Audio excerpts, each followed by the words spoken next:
വെള്ളപ്പൊക്കമുള്ള കെട്ടുകാളകൾ അണിനിരക്കുന്ന കൊല്ലം മൂച്ചിറ കാളകെട്ടുത്സവം നാളെയാണ്. ഓണാട്ടുകരയിലെ 52 കരകൾ ഒറ്റക്കെട്ടായി ആഘോഷമാക്കുന്ന കാളകെട്ടുത്സവത്തിന് പരബ്രഹ്മ സന്നിധിയിൽ ഇത്തവണ അണിനിരക്കുക 200ഓളം കെട്ടുകാളകളാണ്.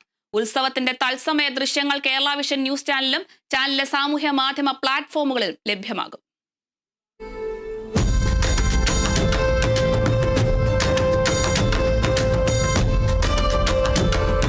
കൈവെള്ളയിലും അരിമണിയിലും എഴുന്നള്ളിക്കുന്ന ചെറിയ കെട്ടുകാളകൾ മുതൽ 72 അടി ഉയരമുള്ള കൂറ്റൻ കെട്ടുകാളകൾ വരെ കാഴ്ചക്കാരിൽ കൗതുകമുണർത്താനായി ഒരുങ്ങിക്കഴിഞ്ഞു. വ്യത്യസ്ത പേരുകളിൽ നിരത്തിലിറങ്ങുന്നവയിൽ പഞ്ചലോഹം, സ്വർണം, വെള്ളി, ഉരുക്ക് എന്നിവയിൽ നിർമ്മിച്ച കെട്ടുകാള രൂപങ്ങളും കരക്കാർ അണിനിരത്തും. 24 വനിതാ സംഘങ്ങളുടെ കെട്ടുകാളകളും ആവേശം തീർക്കാൻ തയ്യാറെടുത്തു കഴിഞ്ഞു. ഊറാവോ ഏഴിലം പാലയോ കൊണ്ട് നിർമ്മിച്ച കാളത്തലകൾക്ക് പഞ്ചവർണ്ണങ്ങൾ ഉപയോഗിച്ചാണ് നിറം പകർന്നത്. കണക്കും കലയും ഒന്നിക്കുന്ന നിർമ്മിതിയിൽ ചക്രം, കുറ്റിക്കോൽ, മുട്ടുവല്ലഴി, പള്ളക്കോൽ, അങ്കപ്പലക, കർണക്കോൽ തുടങ്ങി 15 ഭാഗങ്ങൾ ഒരുമിക്കുന്നതാണ് ഒരു കെട്ടുകാള. 30 അടിക്ക് മുകളിൽ ഉയരമുള്ള കെട്ടുകാളകളുടെ ചക്രങ്ങൾക്കും നിശ്ചിത അളവുണ്ട്. ഉത്സവത്തിന്റെ തത്സമയ ദൃശ്യങ്ങൾ കേരള വിഷൻ ന്യൂസ് ചാനലിലും ചാനലിന്റെ സാമൂഹ്യ മാധ്യമ പ്ലാറ്റ്ഫോമുകളിലും ലഭ്യമാകും. കേരള വിഷൻ ന്യൂസ്, കൊല്ലം.